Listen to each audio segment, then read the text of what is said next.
Muy buenas tardes a los escuchas que nos acompañan el día de hoy en su emisión de viernes.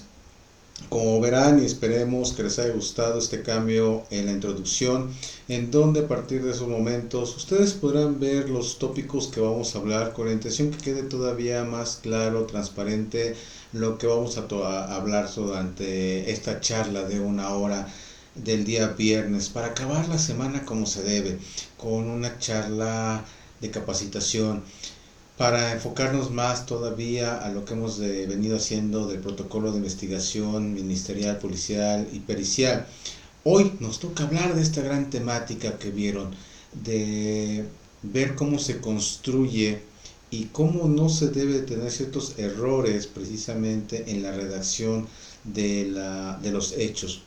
Algo que nos ha llamado mucho la atención y que cotidianamente todavía pasa lamentablemente es que la víctima cuando va ante la autoridad, y esto sin ser una crítica o algo por el estilo, porque saben que no es el esquema de nuestro programa, sino todo lo contrario, pero es algo que está pasando. Lo vamos a ver durante el transcurso de esta charla, pero quiero ponerles un ejemplo desde esta gran biblioteca. La persona, aparte de estar en shock, aparte de estar violentada en su bien jurídico por un hecho delictivo en su contra, al momento que decide denunciar, ella o él no tiene las palabras concretas o correctas. Hay que respetar su lenguaje, hay que respetar cómo narra los hechos y no transgredir esa libertad de expresión, porque de ahí nace y va a tener la base jurídica para todo el proceso jurídico que se conoce como juicio oral. Si nosotros como autoridades entorpecemos esa descripción, que entiendo también que puede ser cansada, que entiendo que puede ser de alguna manera pues a veces tediosa porque hay tantas cosas en la cabeza de la víctima que quiere decir y que a lo mejor suele caer en repeticiones o suele caer en detalles que posiblemente para nosotros desde el punto de vista de la autoridad no tienen una congruencia. Lo que queremos evitar es que le digan esto no lo puedo poner, esto lo voy a poner de esta manera, esto quiso decir pero lo dije de esta otra forma, se escucha mejor de esta manera, porque desde ahí estamos induciendo la investigación y las diligencias. Sabemos que a veces se tienen jornadas muy largas, trabajos muy arduos, que no solamente atienden a una persona, sino a varias personas que llegan con una desesperación, que llegan con la premura de pretender ser atendidos y que cuando están con las autoridades ya llegan enojados, ya llegan frustrados, porque muchas veces no han comido, porque muchas veces no han llegado a casa, porque pidieron permiso a su trabajo, porque traen mil cosas, más la parte del daño psicológico por el hecho delictivo del cual fueron víctimas. Por eso la importancia también de este protocolo, que va a establecer ciertas bases, en lo que vamos a empezar a ver cuáles son lo que necesitamos evitar al momento en que nos están narrando los hechos. Esto no solamente para la gente del Ministerio Público va a servir, sino también para la parte contraria, para la parte defensora, el saber, y lo digo también con todo respeto, el saber leer, porque muchas veces también del otro lado de la moneda leemos de una manera general, pretendemos decir, esto ya sé por dónde va, esto que esto aquello, esto conduce a esto, y ya no leemos a fondo. Y algo que he aprendido a lo largo de este tiempo de experticia es que debemos de leer todo, de poner atención en todo, para de ahí lo que más adelante vamos a conocer como una estructura de la teoría del delito versus estructura de teoría del caso, es ahí donde prácticamente les puedo decir que conjuntamente con la etapa de desahogo de las pruebas son esas dos partes modulares esenciales de una impartición de justicia. No quiere decir que lo demás no tenga una relevancia, sino todo lo contrario, es parte integral, pero lo que pasa es que si desde el inicio nuestra redacción de una carpeta de investigación está mal hecha, imagínense las consecuencias jurídicas que se pueden llevar. Es ahí también donde existe una capacitación, es ahí donde los reportes homologados, donde toda la serie de actividades que hacen nuestros policías debemos enfocarlos, debemos también ponerlos en constante capacitación. Cuando hemos tenido la oportunidad de estar capacitando a los policías, nos dicen que es mucha carga de trabajo, no solamente hacer la parte de las diligencias, sino también muchas veces los rebasa el tiempo y fuera de sus horarios pretenden también continuar redactando los informes, entregando los informes, y muchas veces nos dicen que sus superiores les dicen cómo redactar. Y entonces el gran dilema: ¿para qué voy a hacer una diligencia que me llevó todo el día, calor, hambre, etcétera, si al final de cuentas se va a redactar de una manera distinta? Es algo que también debemos evitar. Otra de las cuestiones que no viene en este protocolo, pero que es importante mencionarles, es el famoso copy-paste. ¿Por qué? Porque nunca falta el personal que redacta, que tiene una mejor redacción, y entonces los compañeros lo que empiezan a hacer es copiar lo redactado por su compañero.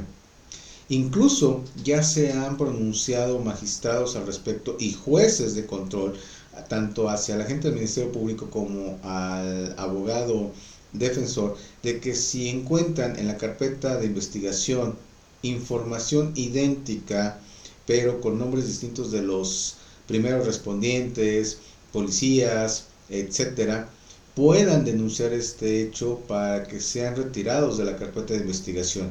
No todos redactamos de una manera idéntica. Hay que respetar, sí, la base de redacción, que sea entendible. Mucho más que a todos nos pasa, que tenemos y nos han dicho, es que tienes letra de doctor, y lo decimos con todo respeto hacia los doctores, porque solamente tú entiendes lo que en su momento nos dicen en una receta médica, lo que recetaste al paciente.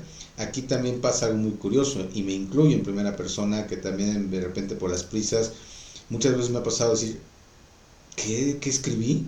¿Qué decía? ¿Qué quise decir? Y todo por hacerlo a veces a las carreras y trabajo doble. Entonces el tiempo también me ha llevado a hacer esas circunstancias, a lo mejor con la grabadora hoy en día de los celulares, a lo mejor de otra manera, respetar esa parte integral de la redacción. No se trata de establecer que si alguien tiene mejor preparación académica que otro, sino que, o si escribe bonito o feo, sino es, acuérdense, somos coadyuvantes de la impartición de justicia, y desde aquí, desde lo que vamos a ver hoy, con lo que se debe de evitar al momento de estar redactando los hechos, es la gran base jurídica que va a permitir una adecuada investigación inicial, la preparación de pruebas y su desahogo para que el juez pueda en su momento emitir su sentencia, en donde pueda establecer si hubo elementos concretos a la acusación realizada por el agente del Ministerio Público para declararlo culpable, y por ende el tiempo que va a permanecer privado de su libertad, o en su defecto que no encontró elementos para declararlo culpable y por ende declara que de manera inmediata, conforme al papeleo correspondiente administrativo, sea puesto en libertad y se archive la presente carpeta de investigación. Esa es la importancia de lo que vamos a ver el día de hoy, iniciando ya con un nuevo esquema de lo que hoy iniciamos. Esperamos que esta nueva forma sea de todos ustedes agradable. Háganos llegar sus comentarios, porque seguimos buscando esa mejora continua para todos ustedes. ¿Qué es lo que en este caso vamos a establecer? Tenemos que entender algunos conceptos que nos marca, si ustedes quieren, a veces de una manera técnica. Y esta manera técnica es cuando empezamos a decir una base fáctica, que el agente del Ministerio Público está realizando la base fáctica de su acusación o de su teoría del delito, y que también el abogado particular, el abogado litigante, va a hacer una base fáctica de la teoría del caso. Todos aquellos ajenos al derecho van a decir, ¿y de qué me estás hablando? ¿De qué consiste esta cuestión? Bueno, por principio de cuentas, esta base fáctica la vamos a traducir de la siguiente manera.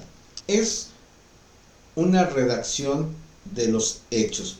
Esta redacción de los hechos va a consistir en, como les decía en la introducción, respetar ampliamente todo lo que se dice por parte de la víctima.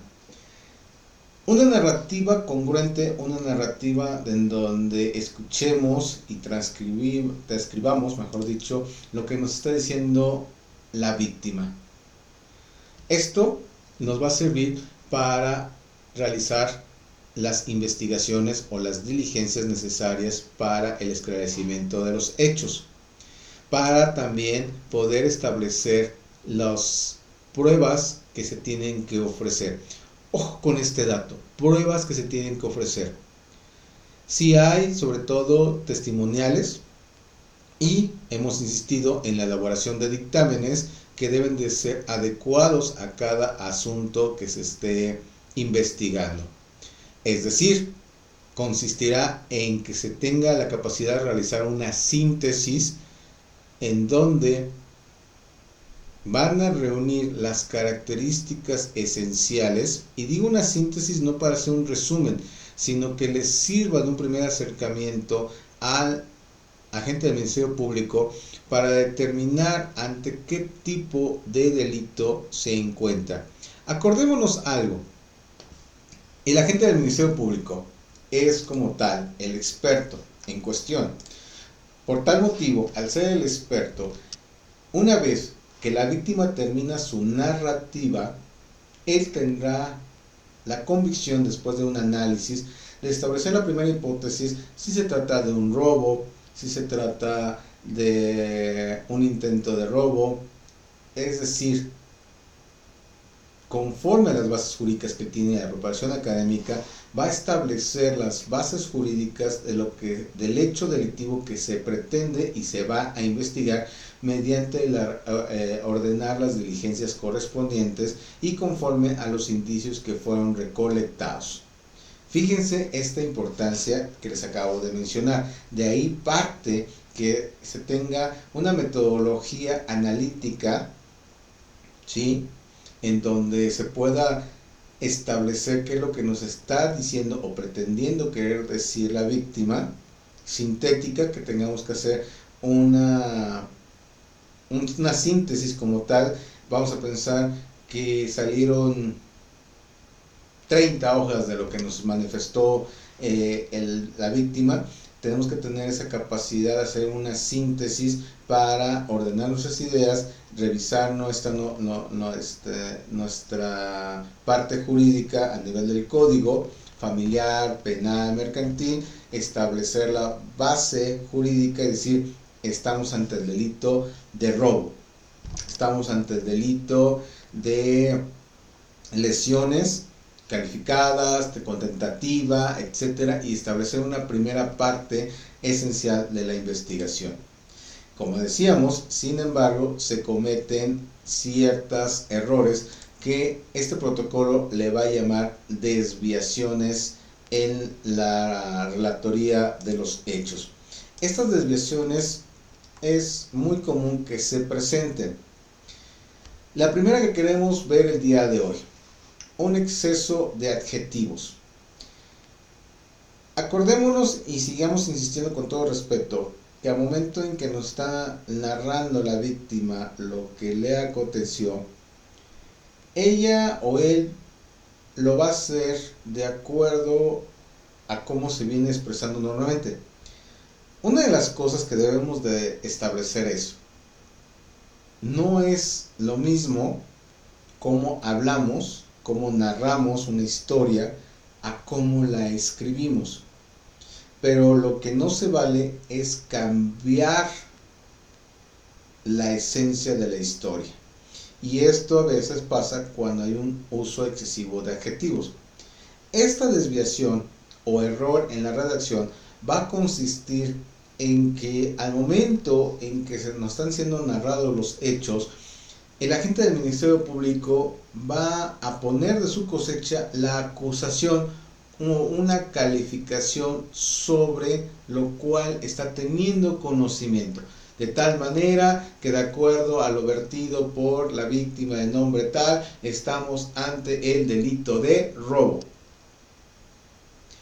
Todavía de robo, toda vez, y empiezan a manejar adjetivos calificativos que vamos a ver más adelante. Es decir, una de las cosas que podemos tener es que en lugar de exponer literalmente lo que nos dicen las personas, como decíamos hace instantes, vamos a empezar a interpretar lo que nos está diciendo, sustituir su versión por lo que nosotros entendemos y de acuerdo a nuestro lenguaje técnico hacer ya directamente acusaciones de la normatividad conforme en este caso al Código Penal, vamos a establecerlo de esta manera, y entonces no ponemos elementos o dejamos de poner elementos que sustenten más adelante la acusación que va a realizar el agente del Ministerio Público si decide realizar el ejercicio de la acción penal. Por ejemplo, usó un lenguaje soez, le profirió insultos, le dijo palabras antisonantes. ¿Suena muy bonito? Palabras antisonantes, lenguaje soez, sí. Pero, no lo voy a decir por obvias razones al aire, pero ¿qué pasa si la víctima, al momento en que nos está narrando los hechos, dice groserías que le fueron dichas a la persona? No es que nos asustemos ante ello, pero al momento de que ponemos este adjetivo de insultos, lo dejamos muy abierto, muy abierto. Cuando ponemos las palabras usadas, aunque sean groserías, entonces estamos siendo objetivos y podemos incluso establecer el nivel de agresividad verbal de la que fue objeto la víctima. Pareciera peccata minuta, pero estamos estableciendo algo que es de vital importancia. Veamos qué nos dice la siguiente desviación. La siguiente desviación ahora nos va a decir que los saltos lógicos, insisto, no es un juicio de valor o una crítica destructiva hacia quien nos está atendiendo y transcribiendo nuestra versión de los hechos. Es simplemente que ustedes se puedan dar cuenta de que existen errores, finalmente somos seres humanos, pero que también ustedes tengan esa cultura, ese interés por leer su declaración. ¿Cuántas veces, una vez que hemos terminado las declaraciones y nos piden firmarla y posteriormente incluso ratificarla, no lo leemos? No podrán decir, es que pues estamos ante la autoridad competente y es de confianza el que haya escrito lo que dije. Si lo han hecho, grave error. Insisto, no se trata de un juicio o una crítica en contra de las autoridades, sino siempre, como decimos, lean todo antes de firmar. Si encuentran algo que ustedes no dijeron o palabras que ustedes no usaron, en ese momento señálenselo a la autoridad competente y ellos tienen la obligación de cambiar lo que ustedes están detectando. Así se tarde más en atenderlos, así ya hayan transcurrido N tiempo y todos estamos cansados, fastidiados porque queremos a lo mejor ya llegar a casa o queremos continuar con el trabajo, etcétera. Es obligación del servidor público atender a la víctima. Entonces, ante estos saltos lógicos, va a ser una concentración de conductas desplegadas por parte del posible autor que desplegó una conducta. Estas desviaciones no solamente van a ser en tiempo, modo y lugar, sino que van a impedir determinar si el resultado de ese despliegue de esa conducta es lo que se esperaba obtener y nos va a impedir hacer un razonamiento lógico. No sabemos precisamente con ese tipo de situaciones cómo, por ejemplo, tomó el arma con el cual disparó y lesionó a su víctima. ¿Dónde se encontraba el arma? Simplemente decimos, usó el arma de fuego disparándola hacia su víctima, ocasionándole una lesión en el muslo derecho, etcétera, etcétera, etcétera. Sí, pero ese salto lógico es que si la víctima relató que fue primeramente amenazada enseñando en el costado izquierdo el arma de fuego que llevaba en la cintura, posteriormente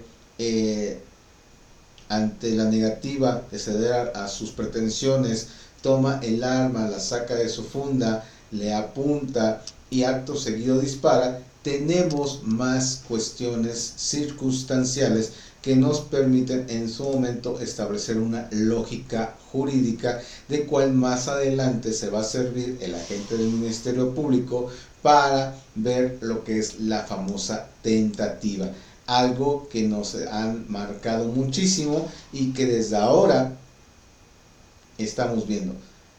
Mi acto final, decimos, no era o no tenía la intención de lesionarlo o incluso de privarlo de la vida.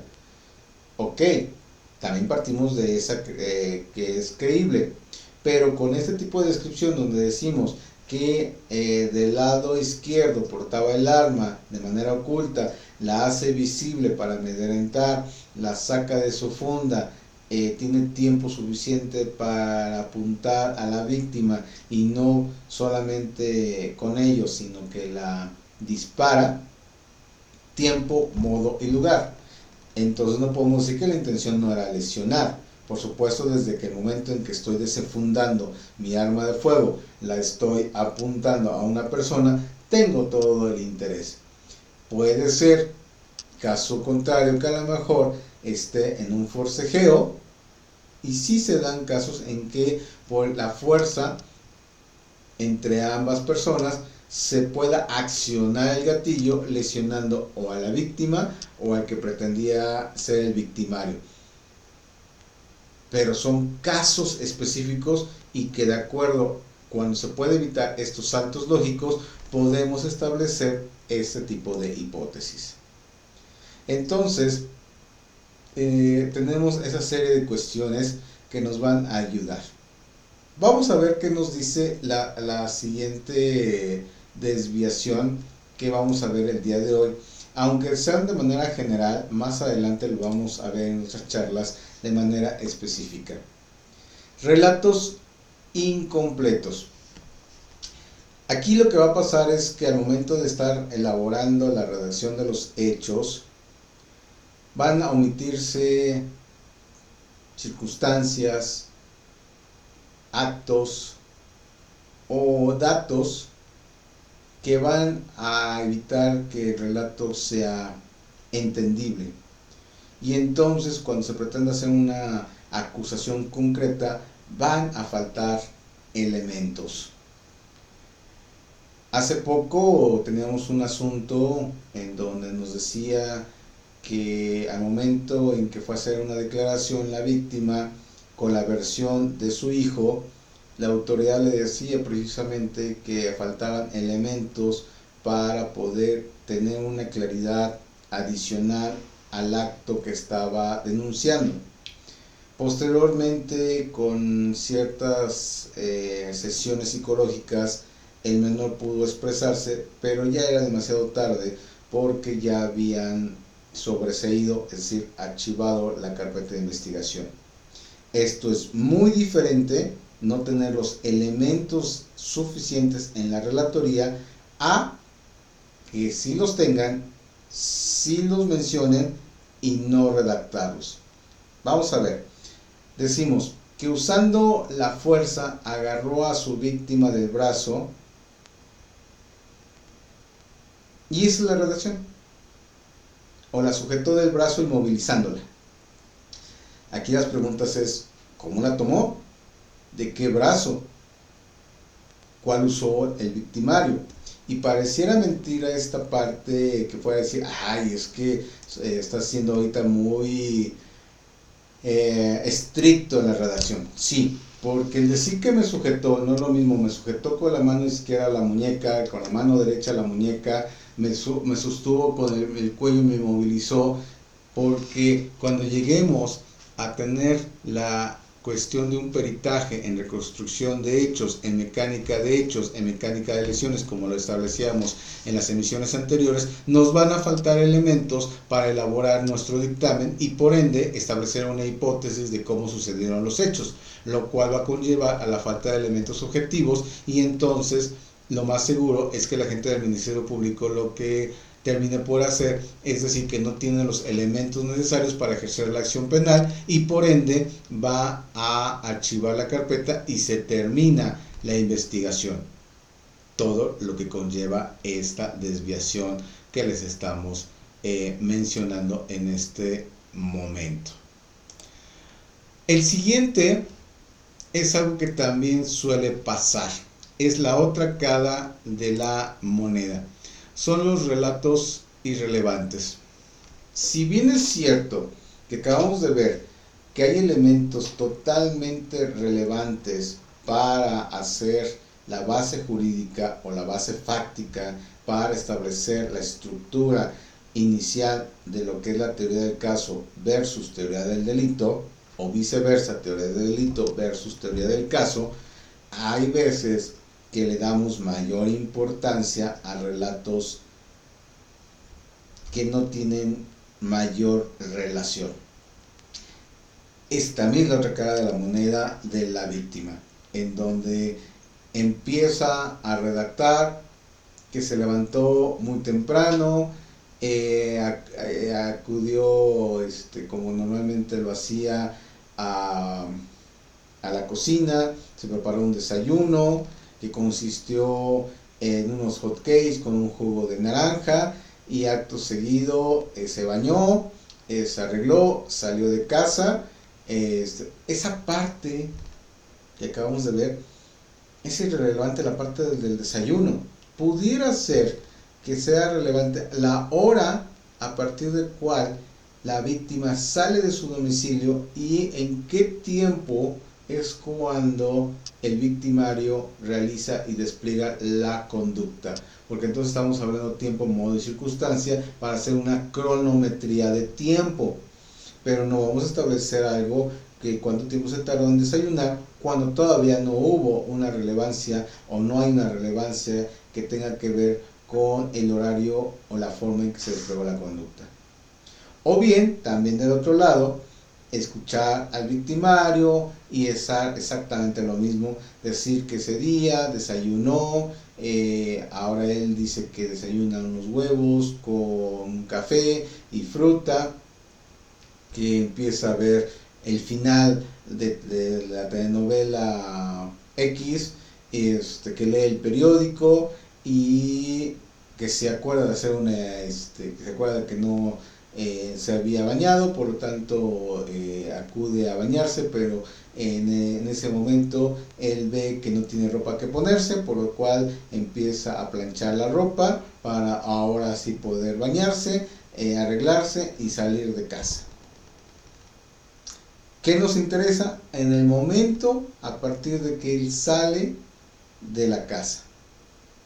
Y me podrán decir, oye, pero es que fíjate que en esa relatoría que acabas de mencionar, desayunó con su esposa o desayunó con sus hijos y pueden ser ofrecidos como testigos. Entra una relevancia, entonces, pero para los testigos, no para el hecho fáctico de que no hizo o desplegó la conducta posiblemente delictiva de la que está siendo acusado. Esa es una gran diferencia en este momento, que establecemos esa parte como irrelevante. Vamos casi a la mitad de la charla del día de hoy y como les dije al inicio, también tenemos preparado otras sorpresas el día de hoy. Los dejo escasamente un minuto con la siguiente información, de tal medida que espero que también sea de su beneficio, y estaremos presentando este tipo de información y más adelante les tendremos más sorpresas al respecto. Estamos contemplando hacer cápsulas, hacer otro tipo de cuestiones, pero también que ustedes, ya después también de bastante tiempo, más de 4 años, aunque llevamos muy poquito del mes es decir, llevamos 4 años y un mes, pero ya es mayor a 4 años. Queremos que nos empiecen a conocer también los servicios que ofrecemos en ese sentido, quiénes somos, la estructura que tenemos y todos los cambios que estamos teniendo en nuestra consultoría de capacitación en ciencias forenses.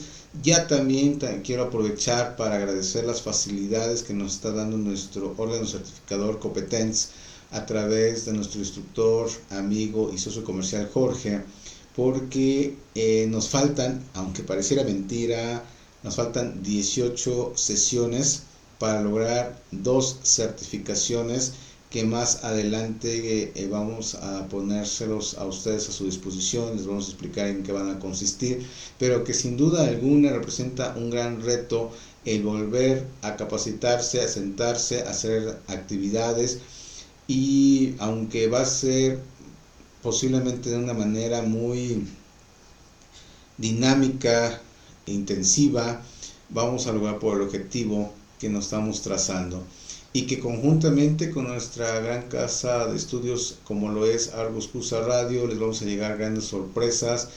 Es un apoyo fundamental también. Gracias, y lo voy a decir tal cual sin títulos porque entre nosotros no lo hay. Gracias, Juan, como amigo, como director general de Argos, porque hemos retomado nuestro nivel de creatividad, nuestro nivel de asertividad, de sinergia, y vamos por muchas cosas. Pareciera mentira, pero los caminos tanto de tu empresa como de nuestra consultoría la mayoría de las veces son muy similares, y estamos cada vez muy a gusto con todo lo que estamos haciendo, y estos cambios también son para subir la calidad de lo que estamos haciendo y próximamente darles mayores sorpresas.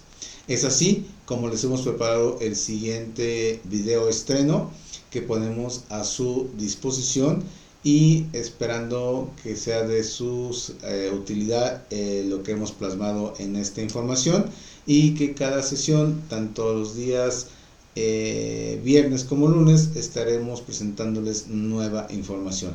Regreso en instantes. Por favor, mándenos sus comentarios al chat en vivo, a las redes sociales que están apareciendo constantemente, porque todo esto es en beneficio de ustedes. Regreso en instantes.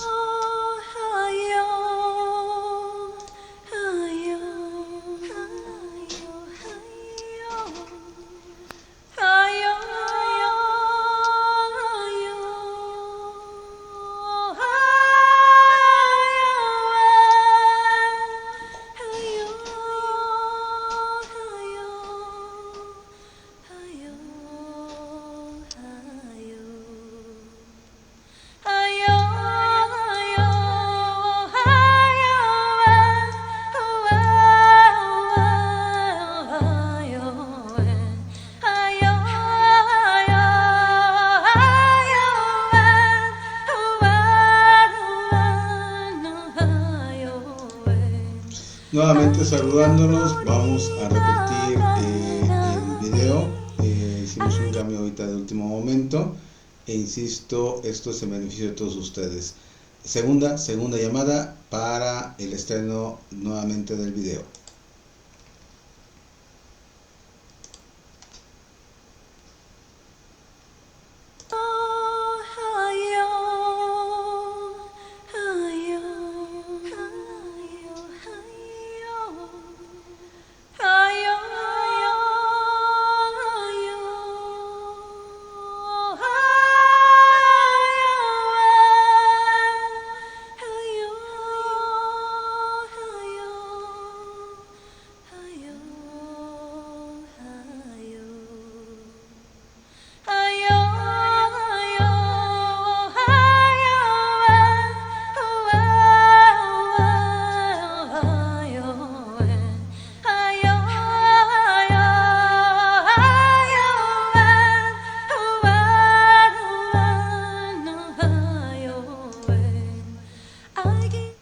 Es una prueba más de que estamos en vivo.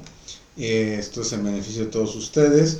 Iremos modificando esta parte tecnológica, pero bueno, es una prueba para que vean que también estamos en vivo. Gracias por seguir con nosotros en esta parte que estamos hablando de las desviaciones del relato de los hechos. Queremos y quisimos presentarles en forma general nuestros servicios para que ustedes también se den cuenta y puedan acercarse a nosotros. En este caso, todo lo que vamos a conllevar con los servicios jurídicos que van de la mano con la capacitación y obviamente propiamente también toda la oferta académica que estamos poniendo a su entera disposición, más todos los proyectos que estamos y vamos a seguir desarrollando para todos ustedes. Es así como, continuando ya con esta parte de las desviaciones, vamos a ver que ahora nos van a marcar y decir que existe el siguiente error: la sustitución de descripciones fácticas por figuras normativas. Es decir, acuérdense que la descripción fáctica a estos momentos ya la debemos de entender como la narrativa coloquial de los hechos, y en su lugar nos dice que vamos a poner figuras normativas, nombres o tecnicismos de los diferentes códigos, para decir se escucha mejor, se entiende mejor. Sí, nada más que con todo respeto, un ciudadano, ciudadana, no tiene conocimiento del derecho, y desde ahí vamos a poder nosotros argumentar que no fue realizada la relatoría de los hechos, o que fue inducida, o que fue preparada por parte de la gente del Ministerio Público la declaración para lograr un objetivo. Fíjense la trascendencia de esta desviación, que podamos decir que lo vertido por la víctima no fue relatado por la misma, toda vez que se encontraron elementos o figuras normativas. Por ende, debemos evitar, como autoridad, como agentes del Ministerio Público, poner en la redacción cuestiones o contenidos ya de tipos penales, familiares, establecer que estamos ante un delito determinado, ante la fracción cuarta de violencia intrafamiliar, etc., ante la hipótesis como tal, porque eso difícilmente, no imposible, pero sí difícilmente un ciudadano o ciudadana lo va a manejar. Es decir, entonces, haciendo uso de la fuerza moral, el sujeto activo impuso la cúpula al sujeto pasivo, pues le amenazó en diversas ocasiones. Aquí hay varios elementos o figuras normativas. No voy a entrar a detalle en cada uno de ellos, pero sí a mencionárselos. Partimos de una fuerza moral. Posiblemente está tratando de indicar los insultos, las groserías. Sujeto activo ya es una parte normativa que es el que despliega la conducta ante la que recibe el acto delictivo, denominado sujeto pasivo. Pero aquí la parte más fina de esta parte normativa es la cúpula, que es un elemento literal que aparece en la definición de un delito específico en el Código Penal. Y termina diciendo amenazó en diversas ocasiones. Regresa a un lenguaje coloquial. Entonces, si la víctima dijo que me dijo X, Y, Z grosería, ejerciéndome una fuerza de tal manera que no pude impedir que abusara sexualmente de mí, y ante sus diversas amenazas tuve que ceder para conservar mi vida, es muy distinto, aunque igual, pero en la segunda versión estamos hablando de un lenguaje coloquial y no técnico. Entonces no tratemos como autoridades de adornar lo que dice la víctima y lo podamos perjudicar en lugar de beneficiar. Continuando con esta parte, ahora seguimos viendo que ahora van a poner o incorporar en la relatoría pruebas. Mismo principio que el anterior: ciudadana, ciudadano, víctima de un delito, no conoce a fondo de las leyes, no conoce de un dictamen, de un indicio, se llama testimonial, confesional, video, fotografía, forense, etcétera. Y entonces, al momento en que se está redactando los hechos, se hace fácil integrar a su contenido, a su relatoría, nombres de pruebas como informes psicológicos, médicos, etcétera. Es así. Fíjense cómo quedaría en este caso. Que al momento de la causa de las lesiones, de acuerdo a un peritaje técnico, la herida fue en el área supraclavicular, bordeado de esquimosis y edema, 18 centímetros del vértice del cráneo de la agraviada. Ok, está completa la información. ¿Es de importancia? Sí, pero insistimos, en este caso, la víctima no tiene esos conocimientos de los términos que les acabo de mencionar. Y dice de acuerdo a un dictamen. Entonces, no extraigamos cosas de un dictamen para ponerla en la redacción de un hecho. Para obviamente decir es que va a quedar más profundo, más objetivo, más claro. No, porque entonces en ese momento, insisto, el abogado contrario, el abogado defensor va a decir cómo es factible. En un momento si manda a interroga a la víctima, le va a preguntar seguramente cómo relató los hechos, qué quiere decir con un dictamen, con el simple hecho que le pregunte, aunque también el abogado no es experto, pero pueda llegarse de un perito para que dé constancia de lo que se le está preguntando, le puede decir que le mencione que es una esquimosis, que es un edema. Y entonces es cuando no va a poder contestar a esas preguntas, va a existir el elemento contradictorio, y aunque fueron realizadas estas lesiones como tal, va a ser factible que puedan ser desechadas la veracidad de los hechos, y por ende el probable responsable pueda salir en libertad aun cuando realmente haya desplegado la conducta delictiva. Entonces, esa es otra de las importancias que tenemos. El siguiente es muy curioso y es algo que constantemente se da. Aunque parezca yo hoy disco rayado, nuevamente les diré lo siguiente: esto no es un juicio de valor o una crítica, es un estudio serio, académico, tanto para los abogados en formación, como para los peritos, como para todos los que están inmersos en la impartición de justicia. Y esto es cuando en nuestra redacción les asignamos movimiento a las cosas. Un objeto como tal no tiene la capacidad de moverse, es inanimado, no tiene forma de moverse si no ejercemos una determinada fuerza o producto de una acción de los seres humanos, tiende a ser consecuencia de, pero no va a moverse. Y normalmente en la redacción se puede decir: el arma se disparó, el florero se rompió. A ver, estando dos personas en el forcejeo con un arma de fuego, sin darse cuenta, el arma se disparó, ocasionándoles, y sigue la relatoría. El arma no se disparó. Producto de un accionar, de un forcejeo, se accionó o accionaron, una de las dos partes o ambas accionaron el gatillo, por lo cual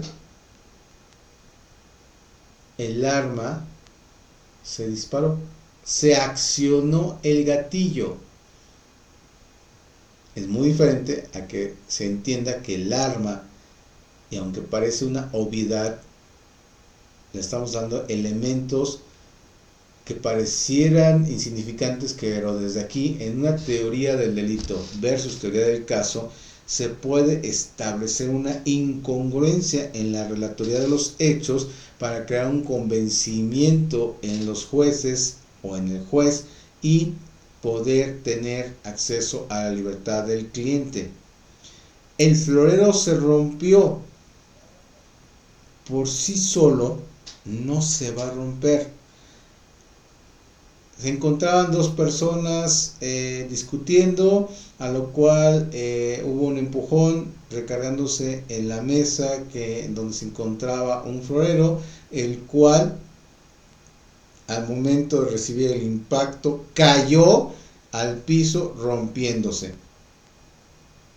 Así, es que suena muy similar, no, porque le estoy dando elementos de por qué se cayó al suelo y se rompió, más no estoy diciendo que el florero, dos personas se encontraban discutiendo o forcejeando y el florero se rompió.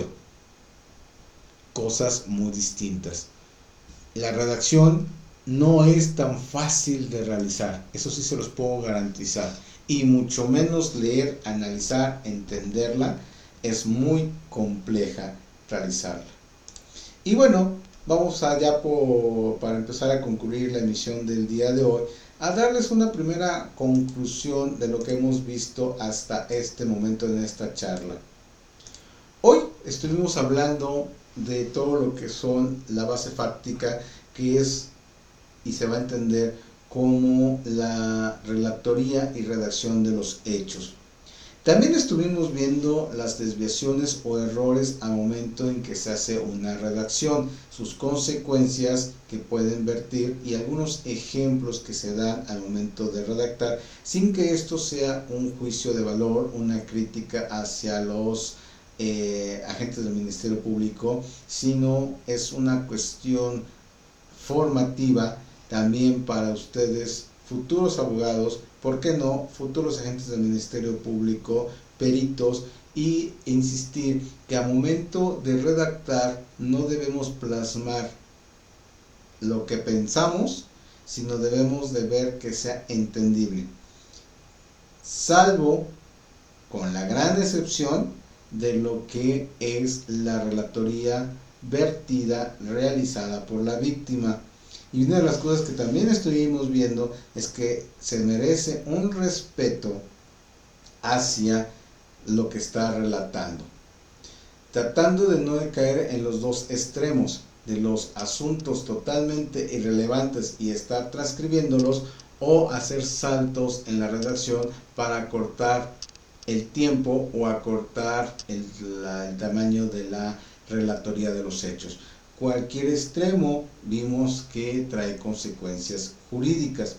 Por tal motivo, con todo lo vertido hasta estos momentos, podemos estar en condiciones de decir que una descripción correcta de los hechos va a depender mucho de una capacidad y calificación jurídica que se haga del despliegue de la conducta, así como acompañarla de las pruebas adecuadas para demostrar y esclarecer la duda razonable que va a tener el juzgador para, entrecomillado, llegar a la verdad de lo que pudo o ocurrió en relación a esta base fáctica de una manera correcta.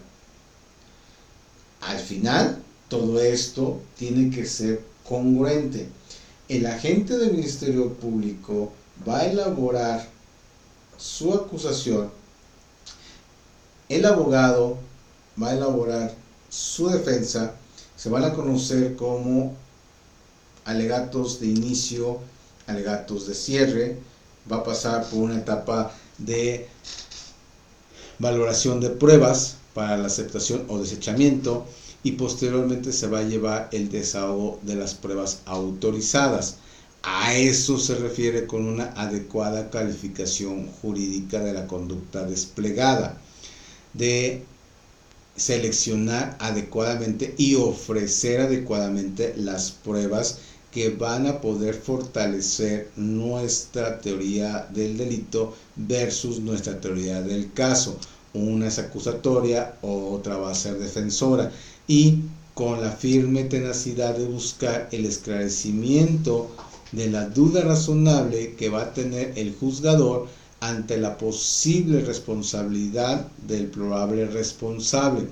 Hoy en día, todos, entrecomillados, aún detenidos, son inocentes hasta que se les demuestre lo contrario, mas sí son acusados de haber podido cometer un delito, una conducta atípica, antisocial, ilícita, denominada delito, mediante el desarrollo de las diferentes etapas del juicio hoy vigente en nuestro país.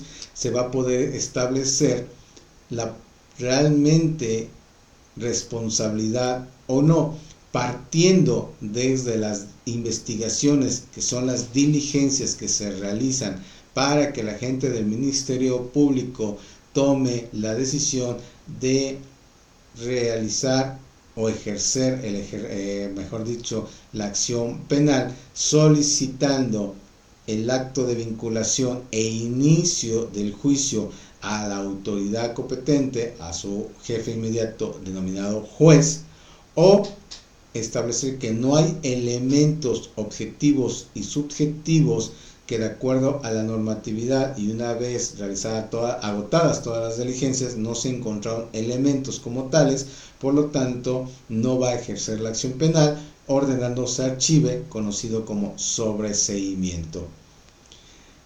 Vean todo lo que hemos podido ver el día de hoy y cómo se va construyendo la estructura, que es el tema principal, la estructura de una teoría del caso y de una teoría del delito. En otras charlas vamos a entrar a lo que es nuevamente, porque ya lo hemos hecho, pero por la importancia que tienen esos temas lo vamos a hacer nuevamente, lo que es la teoría del delito y lo que es la teoría del caso.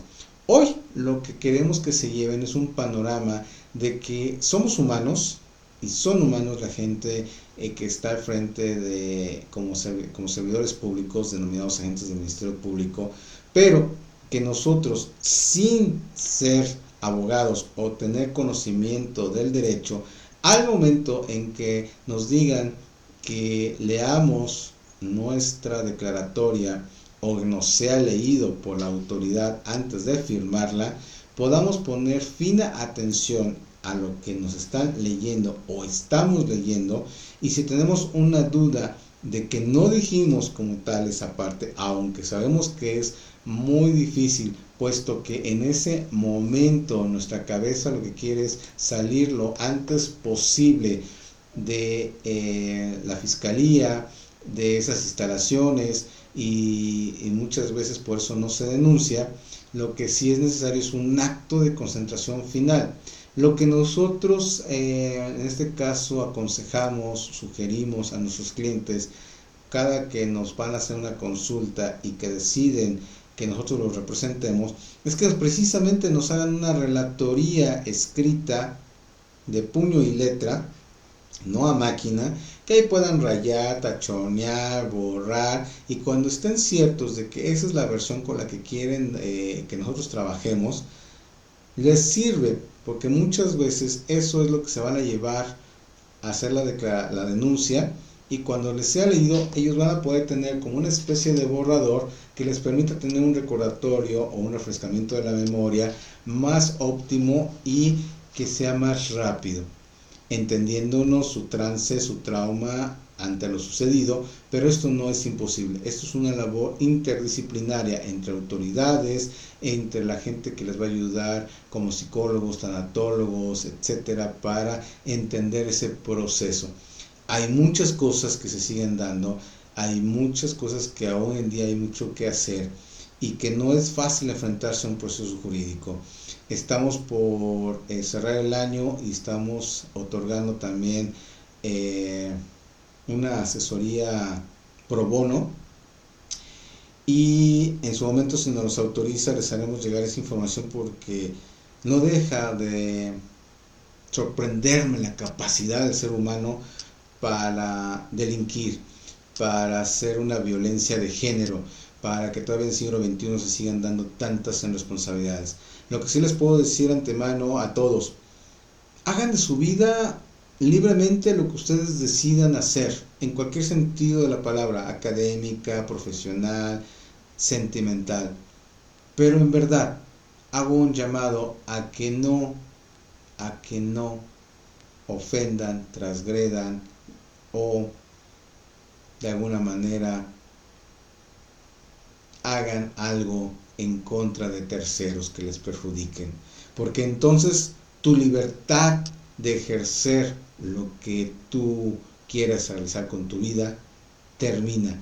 En el momento que afectas jurídicamente a una persona, y no necesariamente ante la privación de la vida y otras cuestiones que estamos teniendo hoy en día en nuestro país y también a nivel internacional, termina tu derecho. Termina en el momento en que transgredes los intereses de terceras personas. Ojo con eso. Eso quiero dejárselos hoy, el día de hoy, para que ustedes, arboscuchas, hagan esa reflexión. Y verán que tal vez a su alrededor hay muchas personas viviendo ello. Para eso estamos. Acérquennoslas para que no solamente las asesoremos jurídicamente, sino a través de la tanatología semiológica podamos acompañarlas en ese proceso. Esta consultoría, este espacio es para ustedes y por ustedes. Y todos los cambios que van a venir y todas las temáticas que estamos virtiendo es precisamente para que ustedes vean que somos parte de ustedes, que tenemos un conocimiento como todos ustedes y que si unimos fuerzas podemos prevenir en todo sentido de la palabra el delito. Podemos ayudar de una manera mejor a la impartición de justicia y podemos hacer que este sistema actualmente vigente pueda lograr una madurez y realmente se pueda colocar a la altura de los mejores del mundo. Está en nosotros el poderlo lograr. Termino rápidamente diciendo que el próximo 29 de este mes estaremos vía remota en el país de Bolivia dando nuestra primera conferencia internacional de la naciente Academia Internacional, que también tengo el gusto, el agrado de dirigir, y que para tales efectos hago de su conocimiento que nuestra directora en el estado de Nuevo León, la licenciada Selene Salazar, a partir de estos momentos, conjuntamente y por primera vez en la historia de nuestra consultoría, va a ejercer con un servidor la dirección general en ausencia mía, y conjuntamente estaremos tomando las mejores decisiones para la consultoría en este nuevo ciclo de dirección general que tuvieron a bien encomendarme, y que estoy muy gustoso en enfrentarlo con grandes retos.